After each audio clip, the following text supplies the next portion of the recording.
जय हिंद साथियों, स्वागत है आपका। उम्मीद है आप अपने स्टडी टारगेट को कंप्लीट कर रहे होंगे। तो साथियों, जैसे जैसे आप अपने सिलेबस को कंप्लीट करते हैं तो आप जो है कॉन्फिडेंस महसूस करते हैं। तो आपका सारा ध्यान जो है अपने स्टडी टारगेट पे होना चाहिए। तो बात करते हैं क्वेश्चन नंबर 1 की। और ये यूपीपीएससी का लेटेस्ट जो पेपर हो रहे हैं उसमें जीएस के कैसे क्वेश्चन पूछे जा रहे हैं। तो इसमें देखेंगे 30 क्वेश्चन है साथियों, और जो कि बार बार आपके एग्जाम में पूछे जाते हैं ऐसे क्वेश्चन। ठीक है, तो पहला है कि सूची 1 को सूची 2 को सम्मिलित कीजिए। और साथियों आगे करते हैं। तो सूची 1 में क्या है? संविधान का संशोधन। सूची 2 में क्या है? संशोधन की विषय वस्तु। तो चलिए देखते हैं। तो संविधान 69, तो 69 अमेंडमेंट जो है किससे संबंधित है? तो साथियों आप सभी को पता है ये संबंधित है दिल्ली की राष्ट्रीय राजधानी के स्टेटस की घोषणा इससे हुई थी। ये क्वेश्चन कई बार आपके एग्जाम में पूछा गया है। चलिए देखते हैं। इसके बाद है साथियों 75। तो 75 अमेंडमेंट 1994 किससे संबंधित है? राज्य स्तरीय रेंट ट्रिब्यूनल यानी किराया न्यायाधिकरण की स्थापना से संबंधित है। ठीक है, इसके बाद साथियों जो है आपका 80 जो अमेंडमेंट हुआ था, तो ये किससे संबंधित है? ये साथियों संबंधित है आपका 10वें वित्त आयोग की सिफारिशों की स्वीकार्यता से संबंधित है। तो इसके बाद साथियों अगर बात करें 83 अमेंडमेंट, तो 83 अमेंडमेंट जो है ये आपका आया था। तो साथियों ये अरुणाचल प्रदेश है कि पंचायतों में अनुसूचित जातियों के लिए आरक्षण की व्यवस्था के निषेध से संबंधित है। तो साथियों ये क्वेश्चन से आप देख रहे हैं कि कई सारे क्वेश्चंस आपके बन सकते हैं, और इस लिहाज से साथियों मैं इसी वजह से ये पेपर आपके लिए इम्पोर्टेंट हो जाएगा। कई सारे क्वेश्चन जो है आपके पीसीएस प्री, आरओ प्री और जो अदर एग्जाम हैं आपके वहाँ देखने को मिल जाएंगे। बात करते हैं क्वेश्चन नंबर 2 की। तो क्वेश्चन नंबर 2 साथियों आपका कथन कांड का क्वेश्चन है, और आजकल ऐसे क्वेश्चन यूपीपीएससी में पूछे ही जा रहे हैं। आपने प्री एग्जाम में देखा। तो कथन है भारत ने अपनी एकीकृत वायु रक्षा हथियार प्रणाली का अगस्त 2025 में क्या किया है? परीक्षण किया है। ठीक है, अच्छी बात है। दूसरा है कि कारण केरल के तट पर परीक्षण किया गया है। जी नहीं, केरल में नहीं किया गया है, ये उड़ीसा के चांदीपुर में किया गया है। तो ये आपका गलत हो गया। कहाँ किया गया है? उड़ीसा के चांदीपुर में किया गया है। तो ऑप्शन नंबर ए सही है, और दूसरा जो है कारण इसका गलत है। तो ये साथियों आपका हिस्ट्री क्वेश्चन हो गया, और हिस्ट्री से ऐसे क्वेश्चन पूछे ही जाते हैं बार बार। इसमें शासक हैं और प्रचलित नाम हैं इनके। तो सूची 1 को सूची 2 से मिलान करना है। चलिए मिलान करते हैं। तो साथियों जो इसमें शासक दिए गए हैं वो सभी आपके उत्तर मुगल काल के हैं। औरंगजेब की डेथ होती है, और उसके बाद जो शासक बनते हैं एक अयोग्य शासकों की एक लिस्ट जो है बनती है। तो जानते हैं ये कि इन्हें किस नाम से जाना जाता है। तो पहला है बहादुर शाह प्रथम। तो बहादुर शाह प्रथम को साथियों शाह शाह ए बेखबर कहते हैं, क्योंकि अपने दरबार में ये ठीक तरीके से जो है काम नहीं करते थे। तो फ्रेंड्स इसके बाद जहांदर शाह को साथियों आपको कामुक मूर्ख यानी लंपट मूर्ख भी जो है बोलते भी हैं। बात करते हैं फर्रुखसियार। तो फर्रुखसियार के साथ समस्या ये थी साथियों, तो सैयद बंदियों का इस पर काफ़ी ज़्यादा प्रभाव था, और इसी वजह से इनको बोलते हैं घृणित कायर। तो क्या बोलते हैं? फर्रुखसियार को घृणित कायर बोलते हैं। बात करते हैं साथियों यहाँ पे जो है मोहम्मद शाह। तो मोहम्मद शाह साथियों थोड़ा रंगीला मजाज के इंसान थे, तो इसी वजह से इनको बोलते हैं रंगीला।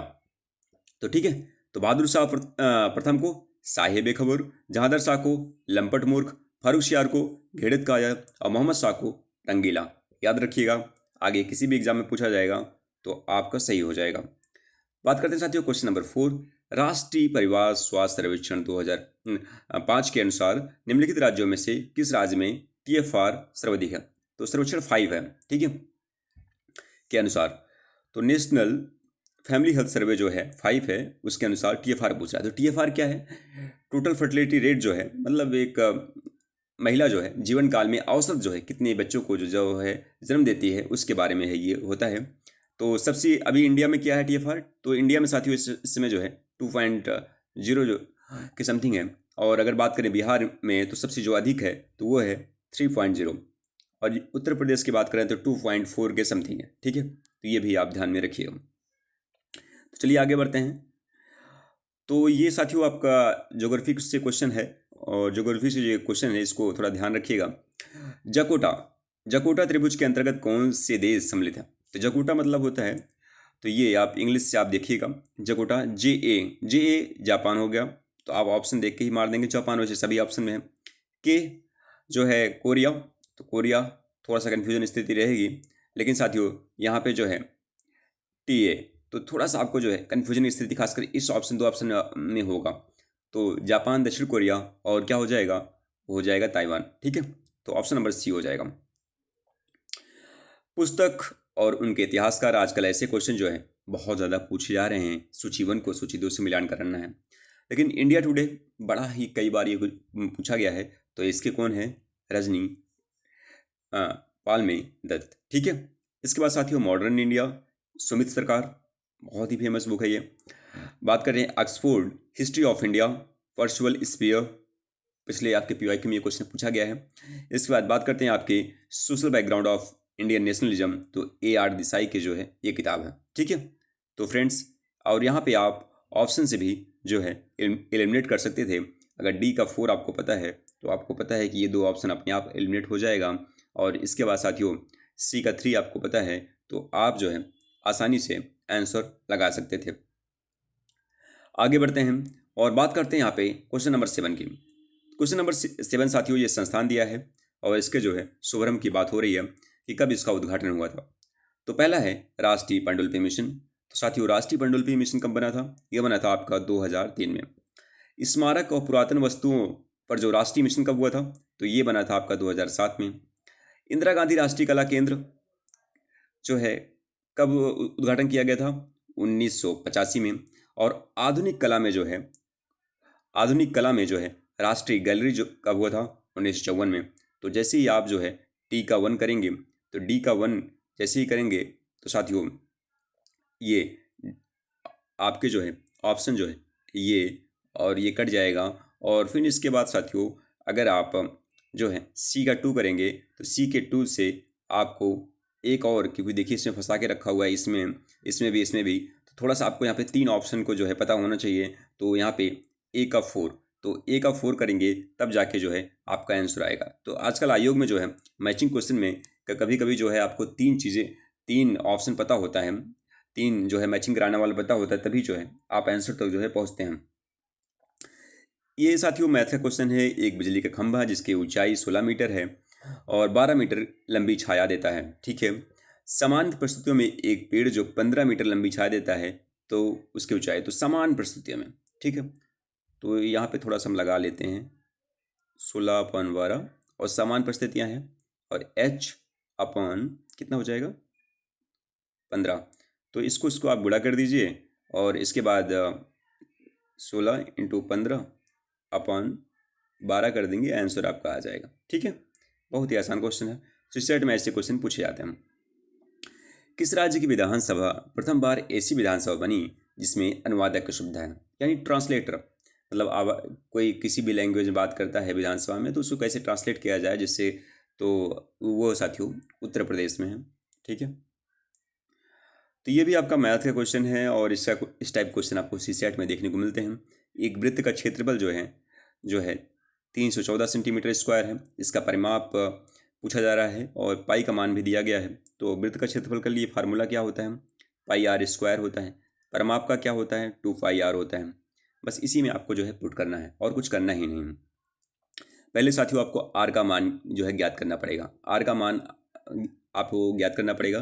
तो r के लिए आप क्या करिए, तो 2πr² है, तो यहाँ पे जो है तो, और इसका जो मान दिया गया है, कितना दिया गया है, 314 दिया गया है। और इसके बाद आपको करना, r का मान जो है आपको पता करना पड़ेगा। ठीक है, तो उसके लिए आप करेंगे क्या कि 314 को जो है आप इसे डिवाइड कर दीजिए।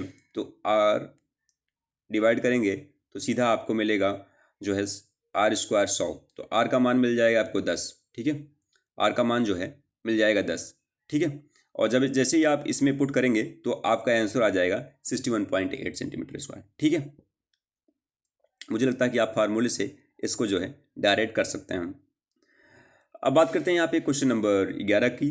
और 11 में साथियों किस बात की हो रहा है, तो इसमें भी CSET का क्वेश्चन है ये। सूची 1 सूची 2 से जो है मैच कराना है। तो खष्ट भुजों के आंतरिक कोणों का योग, इसको निकालने का तरीका ये है n-2 × 180। तो यहाँ पे खष्ट भुज दिया गया है, तो 4 को जैसे ही आप 180 से जो है गुणा करते हैं तो क्या आता है, 720 आता है। ठीक है, ये हो गया तो ए का क्या हो जाएगा, थर्ड हो जाएगा, ए का थर्ड। तो देखिए ए के थर्ड से ही आप आंसर जो है निकाल ले गए। ठीक है, और भी देख लेते हैं, आगे आपको किसी एग्जाम में पूछा जाए।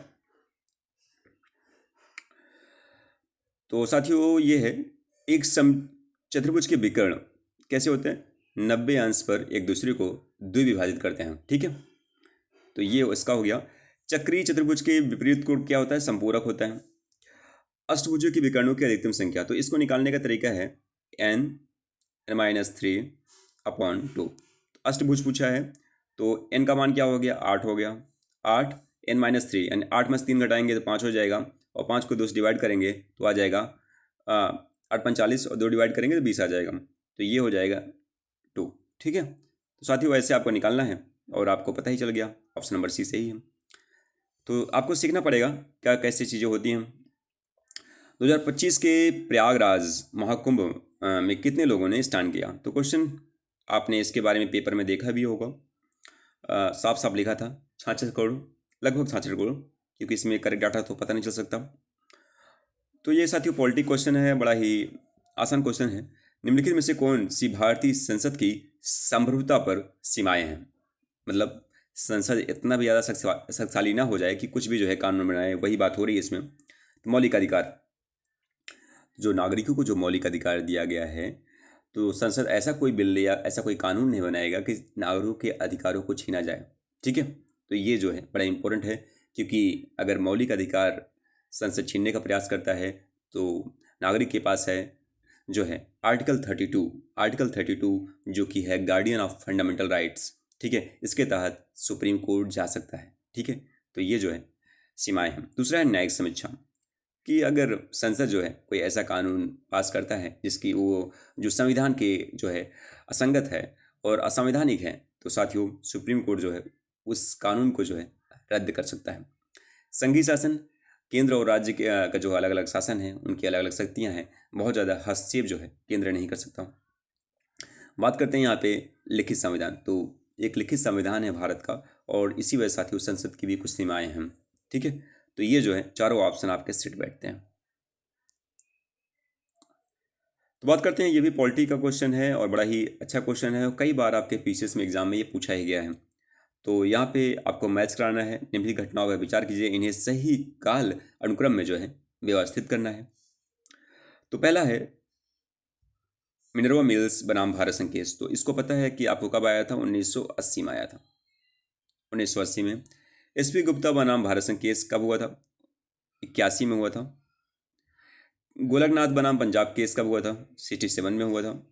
और केशवानंद भारती बनाम राज्य केस कब हुआ था, तो ये 73 में हुआ था। कब हुआ था, 73 में हुआ था। तो जैसे ही आप करेंगे तो पहला आपको यहाँ पे देख रहे हैं आपको कि 3 4 देखिए कैसे में आता है, तो 3 4 इसी में आ जाएगा और आप आसानी से आंसर तक पहुँच जाएंगे। ठीक है, इसके बाद साथियों ये क्वेश्चन है, ये भी ज्योग्राफी से क्वेश्चन है कि मध्य साइबेरियन पठार कहाँ स्थित है। तो ये जो है आपका जो ये मध्य साइबेरियन पठार है, तो साथियों ये आपका जो है ईएनसी और लीना नदी के मध्य स्थित है, तो इसको आप ध्यान रखिएगा। तो ये जो साइबेरियन पठार है, और यहाँ पे ऑप्शन देखिए लीना नदी और बारखुयान्स श्रृंखला के मध्य, तो ये नहीं होगा। यूराल पर्वत और चरकोंग, तो यूराल पर्वत आपको पता है यहाँ पे पड़ेगा, ये यहाँ पे जो साइट है, ठीक है, यहाँ पे। तो ये भी ऑप्शन, ये दो ऑप्शन तो आप आसानी से ज्योग्राफी में काट सकते थे। तो यहाँ थोड़ा कन्फ्यूजन हो सकता था, लेकिन अगर आपको ज्योग्राफी में मैप को पता हो तो मैपिंग जो है ज्योग्राफी में बड़ा इंपॉर्टेंट हो जाता है। ठीक है, तो ये ऑप्शन सही हो जाएगा। ये साथियों साइंस से क्वेश्चन है, किसी निश्चित स्थान के चुंबकीय यमयोत्र में पृथ्वी के चुंबकीय क्षेत्र का जो क्षैतिज घटक है, यानी हॉरिजॉन्टल जो है कंपोनेंट जो है कितना है, 0.26 है जी है, और तथा डीप को जो एंगल है वो 60 है। तो इस स्थान पे पृथ्वी का चुंबकीय क्षेत्र, तो इसके लिए फार्मूला आपको पता होना चाहिए, H/B cos and deep angle. ठीक है, तो यहाँ पे आपका जो है H का मान दिया है 0.26 दिया है, H का मान क्या दिया है 0.26 दिया है, और आपको B निकालना है। क्या निकालना है, B को निकालना है। और 60 कॉस डीप एंगल का मान कितना दिया है, कॉस 60 कितना होता है 1.2 यानी 0.5 हो जाएगा। ठीक है, अब वो क्या करना है, बी का मान निकालना है। तो बी का मान निकालने के लिए आपको साथियों 0.26 अपॉन 0.5 कर देंगे और जैसे डिवाइड करेंगे तो 0.52 जी जो है आंसर आ जाएगा। ठीक है, तो ये फार्मूला आप याद रखिएगा कि आगे अगर कोई क्वेश्चन इससे पूछा जाता है तो आप इसको कर ले जाएं। चलिए आगे बढ़ते हैं। 17 है, चौधरी चरण सिंह राष्ट्रीय कृषि विपणन संस्थान के संदर्भ में निम्नलिखित में विचार कीजिए। तो साथियों, तो ये पूछा गया है कि CCSNIM इज लोकेटेड जो है राजस्थान, तो ये आपका ऑप्शन गलत है। दूसरा है कि राष्ट्रीय कृषि किसान मंत्रालय भारत सरकार के अधीन 1988 में शोध संगठन के रूप में स्थापित एक प्रमुख राष्ट्रीय संस्थान है, तो ये बिल्कुल ही सही है। ठीक है, तो ऑप्शन नंबर सी जो है इसका सही हो जाएगा। आगे बढ़ते हैं, क्वेश्चन नंबर 18 की बात करते हैं। और 18 में जो है कथन कांड का क्वेश्चन है कि भारत के G20 सम्मेलन 2023 का विषय क्या, थीम क्या है। थीम साथियों है वसुधैव कुटुंबकम, यानी एक पृथ्वी, एक कुटुंब और एक भविष्य। ठीक है सॉरी। तो साथियों इसमें कारण क्या दिया गया है, महाअनिषदों के प्राचीन संस्कृत पाठ से लिया गया। तो यहाँ पे कथन भी सही है, कारण भी सही है, लेकिन संबंध जो है मैच नहीं कर रहा। तो इसको ध्यान दीजिएगा, इस टाइप के जो क्वेश्चन जो है विशेष एग्जाम में जो है पूछे जाते हैं। तो बात करते हैं क्वेश्चन नंबर 19, जो कि आपके एग्जाम में ऐसे क्वेश्चन पूछे गए हैं। तो आजकल ये टाइमलाइन वाला जो क्वेश्चन बहुत ज़्यादा जो है पूछा जा रहा है। तो साथियों इसमें आपको पता है पेंसिलिन अलेक्जेंडर फ्लेमिंग ने 1928 में इसकी खोज की थी, सबसे पहले यही। तो अगर आप सबसे पहले आपको यही पता होता तब भी आप आंसर मार देते हैं। DNA 1953 के आसपास था, वाटसन और क्रिक ने ऐसा खोजा था। और इसके बाद बात करते हैं आपका पहली भेड़, ये 1996 आपको पता होगा इसके बारे में, काफ़ी फेमस हुआ था ये। और पहली जो टेस्ट ट्यूब बेबी, तो मुझे एग्जैक्टली याद नहीं आ रहा, शायद 1980 के आसपास ऐसा हुआ था, तो इसको देख लीजिएगा और ऑप्शन नंबर जो है डी हो जाएगा। क्वेश्चन नंबर 20 की बात करते हैं। और 20 में साथियों सूची 1 को सूची 2 से मिलान करना है। इस टाइप क्वेश्चन साथियों यूपीपीएससी का फेवरेट क्वेश्चन है। बादाम पहाड़ कहाँ से हैं, उड़ीसा से है। नौ मंडी झारखंड से है। और चंद्रपुर महाराष्ट्र से संबंधित है। और तुमकुर जो है कर्नाटक संबंधित है। तो जैसे ही आप जो है ए का 4 कर रहे हैं और ए के 4 से ही आप डायरेक्ट जो है आंसर पर भी जो है पहुंच जा रहे हैं। ठीक है, आगे बढ़ते हैं। और साथियों क्वेश्चन नंबर 21 है नक्शा कार्यक्रम। तो नक्शा कार्यक्रम किस सरकारी पहल के तहत जो है कार्यान्वित किया जाता है। तो नक्शा शहरी क्षेत्रों में डिजिटल भूमि का रिकॉर्ड रखने के लिए जो साथियों ये लाया गया है। तो ऑप्शन नंबर डी से हो जाएगा, डिजिटल इंडिया भूमि अभिलेख आधुनिकीकरण कार्यक्रम है ये। आगे बढ़ते हैं, क्वेश्चन नंबर 22 की बात करते हैं। तो साथियों बड़ा इंपॉर्टेंट क्वेश्चन है, कथन कार्ड का क्वेश्चन है कि बायो रेमिडिएशन कार्बनिक और अकार्बनिक यौगिकों को छिड़कर विसरण के लिए सूक्ष्म जीवों की क्षमताओं पर निर्भर करता है। बिल्कुल बिल्कुल सही बात है। तो यहाँ पे बायो रेमिडिएशन की बात हो रही है तो बिल्कुल करेगा यार। कारण क्या है, बायो रेमिडिएशन पर्यावरण के लिए अपेक्षाकृत हस्तक्षेप करने वाला हो सकता है। तो यहाँ पे बायो रेमिडिएशन की बात हो रहा है तो ये नेचुरल है, काफ़ी कनेक्टेड है। ठीक है, इको फ्रेंडली होता है, तो ये क्यों करेगा भाई। ठीक है, ऐसा कुछ नहीं है, ये गलत ऑप्शन है। तो ए सही है, आर गलत है। राष्ट्रीय गोकुल मिशन, गोकुल कन्हैया का गोकुल। तो गोकुल क्या है, गायों के लिए प्रसिद्ध है। तो यहाँ पे देसी गायों और नस्लों के जो है संरक्षण और विकास से संबंधित है। ठीक है, आगे चलते हैं। 2025 में 76 गणतंत्र दिवस परेड के दौरान प्रदर्शित की जाने वाली तीनों सेनाओं की झांकी का विषय क्या है, सशक्त और सुरक्षित भारत। जो 2026 में हुआ साथियों, इसको आप ध्यान रखिएगा, 2026 से क्वेश्चन पूछा जा सकता है क्योंकि बड़ा इंपॉर्टेंट है। 25 की बात करते हैं, इसमें कथन कांड से क्वेश्चन पूछा गया है उपनिषदों का संकलन वैदिक काल के अंत में हुआ था। बिल्कुल सही है, बिल्कुल हुआ था वैदिक काल में। उपनिषदों का चिंतन आत्मा के विचार और इर्द गिर्द केंद्रित है, ना कि बलिदान से। तो उपनिषद जो है एक दार्शनिक चिंतन की किताब है जिसमें आत्मा की बात होती है, ब्रह्म की बात होती है, मोक्ष की बात होती है। तो ये साथियों आपके जो है दोनों चीज़ अपनी जगह सही है कि उपनिषदों का संकलन वैदिक काल के अंत में हुआ था, बिल्कुल सही है।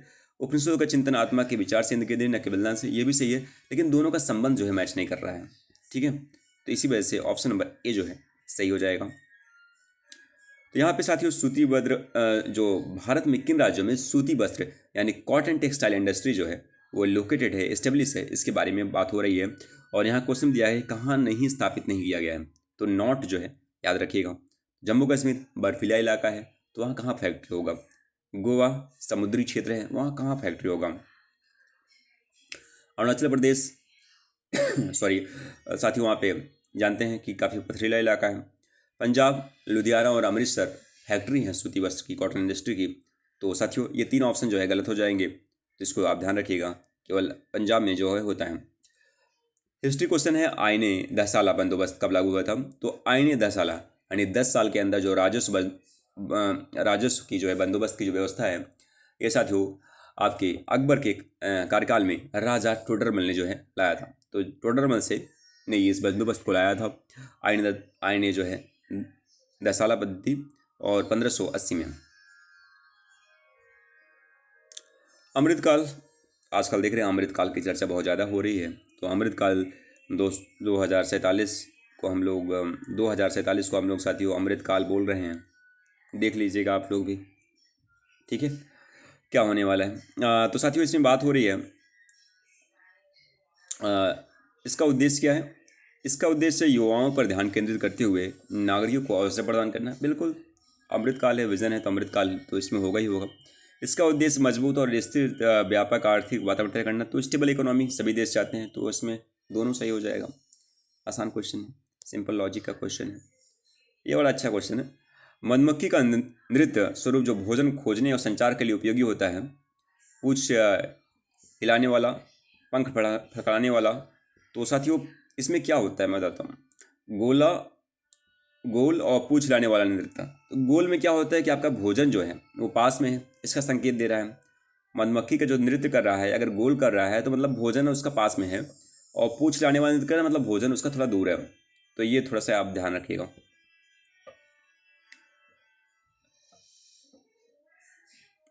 तो अनुप्रयुक्त नाइट्रोजन की प्रतिक्रिया किस दिशा में काफ़ी घटने लगती है। तो खारे पानी से अगर आप सिंचाई कर रहे हैं तो साथियों इसकी वजह से होता है।